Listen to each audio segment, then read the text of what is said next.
Tak, dneska běží jenom 2 tiskárny, jenom 2 a dělám teda kompletní údržbu farmy, takže jsem zkontroloval, jestli je všechno v pohodě. I když jsem nějaký tiskárny kalibroval, tak stejně jsem dal prostě hromadnou kalibraci, protože P1Sky měly nějakou aktualizaci, takže všechny ty tiskárny vlastně jedou a kalibrujou se tak, aby byly zase provozu schopný a tiskly jak mají. Jo, teď právě využívám toho, že dneska je pátek, já už tam toho tolik pouštět právě nechci přes víkend, ať to tady zase zbytečně neběží, tak jsem se rozhodl, že se aspoň skalibruju ty tiskárny.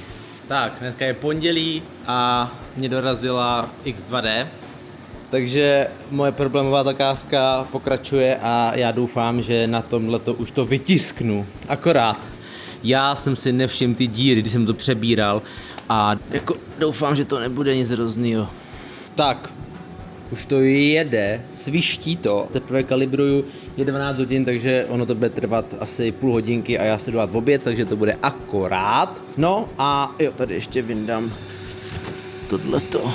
Jo, a tady jsem koukal, abyste to mohli snadněji čistit, tu tiskárnu, tak tady máte takovouhle jako plošku, že už tam jako nebude zadrhávat.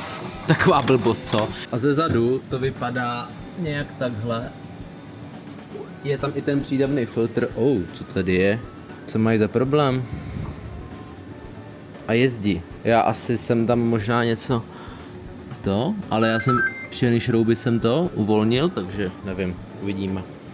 Jo, už vím, čím to bylo, já tam neměl podložku, takže pokud vám to bude hlásit tu chybu, tak tam nemáte podložku a ono to bez té podložky nekalibruje. Takže takový malý tip, trik. Zatím ta tiskárna vypadá jako skvěle. Jo, tady máme třeba porovnání, jo, karbon. Tehdy jsem ho kupoval asi za 30 000, nebo kolik stál ten karbon. Šílený, plácnu, jo, třeba 25 000 stál ten karbon, jo, 25-30 000. Tohle stálo 13 500 bez DPH, takže dá se říct, že třeba plácnu 16. Ano, tyhle ty karbony jsou v podstatě x let starý, jo, jsou to starý modely, ano, já to chápu, ale teď jenom to porovnání, jo, tohleto vytuněnej vlastně oproti tomuhle, kde není ani vyhřívaná komora, ani dvojitá tryska, prostě nic. A tohle za 16 000, kam se to jako posunulo, jo, že skvělý. Takže tak, tichonký. Nechám to skalibrovat, jdu si dát oběd a uvidíme, pak tam hned budu hodit asi zakázku, tu problematickou a uvidíme, jak se s tím poradí. Pokud by ses chtěl do hloubky dozvědět, jak to tady celý probíhá, jak to tady celý řídím, jak probíhá zakázkový tisk, jak si naceňuju zakázky, jak získávám zákazníky, tak to všechno najdeš na Hero Hero. Odkaz na něj najdeš dole v popisu videa. Tak jo, pokračujeme. Tak, už se to tiskne, mrkejte na to.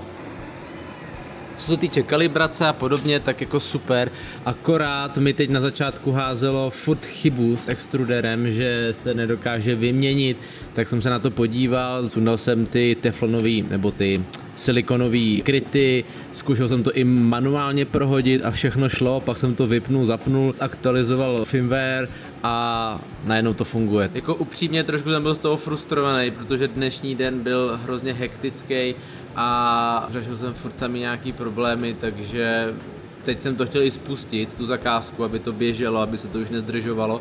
A ono to nešlo, ne? A teď mi to tam furt házelo nějakou chybu a já úplně, ty vole, proč zrovna dneska? Ono je pondělí a pondělíky jsou prostě hroznicky náročný. A do toho ještě jsem chtěl právě to zprovoznit. Ono by to počkalo do zítra, jo, ale ta zakázka, jak jsem říkal, prostě já už to chci mít za sebou, zákazník už na to taky čeká, tak jsem to chtěl prostě zprovoznit. Teď mi to nešlo a já úplně, ty vole. Asi spousta z vás chápe moji frustraci, ale naštěstí už to jede, mám to nastavený. Ten slicer je na to hezky připravený, jako myslím Bambu Lab Studio, funguje to skvěle, hezky je to jako intuitivní s těma dvouma extruderama. A další věc, kterou jsem si uvědomil, protože kdo to neví, tak ta druhá tryska je tady vlastně, jakože tady má motor, tím pádem je to vlastně jako bovdenový extruder, že není přímej a je to z důvodu toho, že asi chtěli ušetřit, nevím, a když máte klasickou H2D tiskárnu, tak vlastně oba ty motory máte v té tiskové hlavě a tady je vlastně ten motor pouze pro levou trysku a pro pravou je právě až támhle. tím pádem tam musíte mít větší retrakce a podobně. Prostě je to pomocná tryska, oni to i tak prezentujou, že je to jako pomocná tryska, což za mě super. A další věc, kterou jsem si uvědomil, že vlastně vy, když tisknete například multimateriály podpory a tisknete například jako teď já, tisknete objekt z petka a podpory z PLAčka, tak mně se často stávalo, že kvůli tomu, jak je vyhřívaná vlastně podložka pro petko a samotná tryska, tak v té komoře je prostě moc horko na to, aby se stačily ochladit ty podávací kolečka a tím pádem, jak tam jde ten PLA filament a ty kolečka jsou horký, tak se tam většinou rozžvejkal, jo, takže byste pak museli mít třeba otevřený dvířka a tady tím pádem to vlastně odpadá, protože ten motor a ty podávací kolečka jsou právě vzadu, takže myslím si, že se nebudu muset bát toho tisknout tady ty dva materiály vlastně k sobě a nebudu muset se bát, že se mi to jako ucpe kvůli přehřívání. Další věc, já pak musím nastudovat ostatní materiály, čím se podepírají, například třeba asa, polykarbonát, nylony a podobně a tím pádem, když ten podpůrný materiál, ty podávací kolečka, protože když máte dva materiály s rozdílnou teplotou, co se týče teplotou jako tisku, podložky a vyhřívání komory, dám jenom příklad. Budete tisknout nylon, jeho podpora bude z PLAčka, samozřejmě nylon, potřebujete vyhřívanou komoru, velkou teplotu podložky a tady ty věci, když dáte dohromady, tak v té komoře je prostě 65 stupňů, jo, to PLAčko se tam rozžvejká prostě, jo, tím pádem je tam přivedený jako zvenku a nemá se vlastně jako kde rozžvejkat, jo, takže to si myslím. Uvidíme samozřejmě z praxe, teď tisknu první objekt, jo, takže těžko soudit. Ale jenom dávám takhle referenci, co si o tom myslím, jak to vypadá a tak, takže doufám, že takovýhle postřeh oceníte. Nic, já jdu pracovat, když jsem tady na to koukal, jak to funguje, skvělý. Ty stroje jsou fakt skvělý, ale trošku starostí na začátku, doufám, že už to pojede, jinak to vyhodím z okna. Tak, je ráno a mrkejte na to.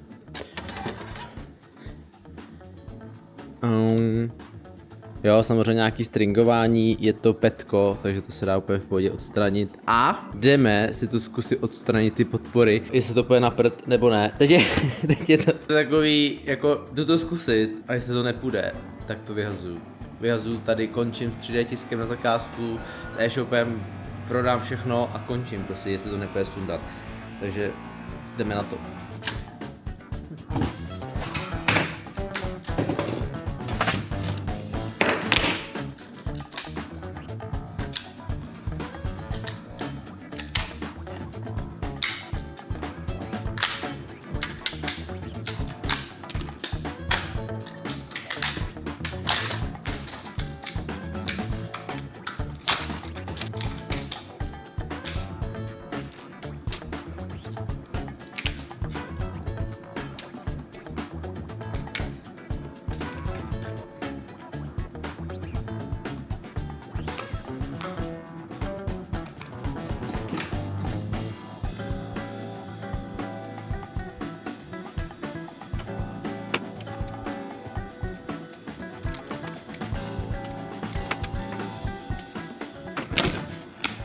Takže, šlo to.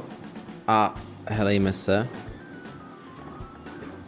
Hele, tady možná to ještě pak budu tisnout jednou, protože se mi ten povrch tolik nelíbí, ale mrkejte na to. Jo, tady byly podpory. No. Jakože já to asi budu tisnout ještě jednou, protože tam dám asi možná trošku ještě po úpravy nastavení, jako aby to bylo hezčí, ale to už je v pohodě, protože je to vytištěný. Vám to ukážu, povrch pod těma podporama, jak vypadá, jo. Jo, tohle byla taky spodní strana, kde vlastně byly podpory. No, lidi, samozřejmě ještě to není kompletně dočištěný, jo, v klidu, prosím, nehejtěte mě v komentářích, ale šlo mi jen o to, jestli to půjde sundat. Takže první test na X2D tak proběhl super. Já jsem fakt spokojený. Jo, teď mi budete všichni psát, že je to hnusný a linky a všechno a jo, v klidu, já to půjdu tisnout ještě jednou, ale už to tam musím dát lifrovat, pak to musím hned odstranit. Mně šlo prostě o to, jestli to půjde odstranit nebo ne. Jestli tam ty podpory se vytisknou a vytiskly se super. Moc pěkný, mám z toho radost, už nejsem tak frustrovaný a jdeme pokračovat v práci, protože tohle stojí za to. Takže jdeme dál testovat a uvidíme. Tak, já mám farmu nahozenou, sice nefrčí celá, ale frčí v podstatě většina Cček, všechny Bčka, kromě šestky. A na Bčkách tisknu dohromady 2000 kusů, takže uvidíme. Na jedné podložce je asi 200. Tamhle na těch dvou, na jedničce a na dvojce, je 200 kusů na podložce, tady jich je po 35, to jsou takový jiný díly a je to asa, jo, takže mám právě naházený špulky. Další věc, která je super, že jak tady mám takhle ty dvě špulky, tak můžu v podstatě tu 5kilovou jenom jako vyndat, dám tam tady z držáku, tam dám kilovku a takhle tady můžu mít hezky dvě špulky v podstatě jako u tiskárny a ty 5kilové špulky nemusím furt přendavat, jo, to samý tady u Aček, jo, tady mám prostě taky tu 5kilovou špulku a když třeba chci, tak se sem právě takhle hodím tuhletu. Na SC mi jede ten držák světel, on je ještě trošku upravený, zákazník poslal upravený model a tohle už je asa, jo, teď už tisknu asu a zatím to vypadá velmi dobře. Samozřejmě dáme se tiskly supporty, tamhle je to taky poházený trošku, ale doufám, že to uvnitř neudělá nějakou neplechu, ale teď už je dobrý, že už to drží jako na supportech, protože to byla taková nejkritičtější část. Tady potom nahoře, kdo si pamatuje, tak tam to ještě potom vyjede nahoru, taková jedna stromovka, ale co se týče povrchu, tak ten už teď vypadá skvěle. No a tady jsem si zkoušel, tohle nebyla chyba tiskárny, tohle byla moje chyba, já jsem tady dal prostě špatný nastavení, jo, mrkejte na to. Upřímně, já jsem nikdy netisknul asu s podporama petka, jo. Já jsem to chtěl zkusit, já jsem o tom nikde v podstatě jako nečet nic, jsem to chtěl prostě zkusit a akorát jsem špatně nastavil asu, takže mi to udělalo takovouhle neplechu, takže i když, jo. Prostě na prd. No nic, ale na tohle už prdím, to už dneska nestihnu. Já jsem byl dneska díl v práci, protože jsem musel dělat malýho, takže jsem byl v práci až v 10:30 asi, jo, v 10:30 to bylo, no, takže jsem toho moc nestihl. Stihl jsem toho mraky, ale nestihl jsem všechno, co jsem potřeboval, ale to je v pořádku, já to stihnu zase zítra, abych tady dneska nebyl samozřejmě do večera. Ale mám nahozenou farmu, vyřízený zakázky, odeslaný e-shop, takže základ je splněný a všechno ostatní nějaký resty a podobně, tak to počká do zítra.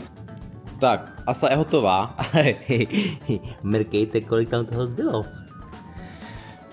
To nevypadá vůbec špatně, takže tím pádem to můžu jít ještě očistit od supportu a můžu to jít posílat. Pro ty, který neví, tak tohle jsem tisknul předtím z PLAčka, protože si zákazník potřeboval ověřit rozměry a pak se ten model ještě trošku upravoval a tentokrát je to tištěný z asy, takže ta tiskárna se s tím poradila jako skvěle, jo. Úplně žádný warping nikde nevidím a uvidíme, až odstraním supporty, ale dneska to budu posílat. Já nebudu kecat, trošku jsem se bál, že se mi to bude lámat z podložky a kdo z vás ví, tak jak jsem tisknul ty tušky, ty dlouhý, tak tady je dohromady nějakých 100 kusů a dával jsem to. Je to schválně na cool plateu a je to totiž PLAčko a je to na cool plateu, který je hladký, tím pádem ta adheze je tam mnohem větší a tady je to v podstatě jedno, jo, protože já když tohle ulomím ten jeden, podívejte tu styčnou plochu, jak je to prostě jako malinký, jo, takže pak jsem tam dával ještě 3D lak jsem tam dával a krásně to podrželo, mrkejte na to. Jo, tohle je PLAčko, tady mám potom petko, jo, taky 60 kousků, to je jako jiná zakázka a tady jedu stávající zakázku z asy. Mrkejte na tu armádu vojáčků. To jsou právě ty druhé součástky, jak jsem říkal.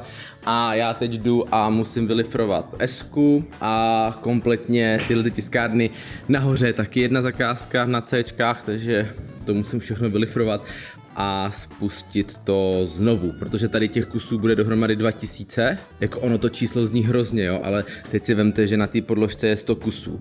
Ano, mohl bych tam těch kusů dostat mnohem víc, ale já to mám opět spočítaný na to, že já tu podložku spustím třeba jenom 8krát, jo, a vím, že pak na konci to jenom přepočítám, jestli je v pořádku, ale nemusím to průběžně kontrolovat, kolik toho je, prostě vím, že tu podložku musím vytisknout 8krát, takže tak. No, jdu do práce a pak si můžu udělat teprve kafe. Tak a tady je výsledek, očištěno a může se jít odesílat, takže a tohle je asa, jo, je to docela těžký, dal jsem tam hodně perimetrů a výplně, aby to prostě drželo, jo, takže tohle by nemělo jen tak prasknout, takže za mě paráda. Jako ta H2 si s tím poradila velmi pěkně. Takže tak, jdeme posílat.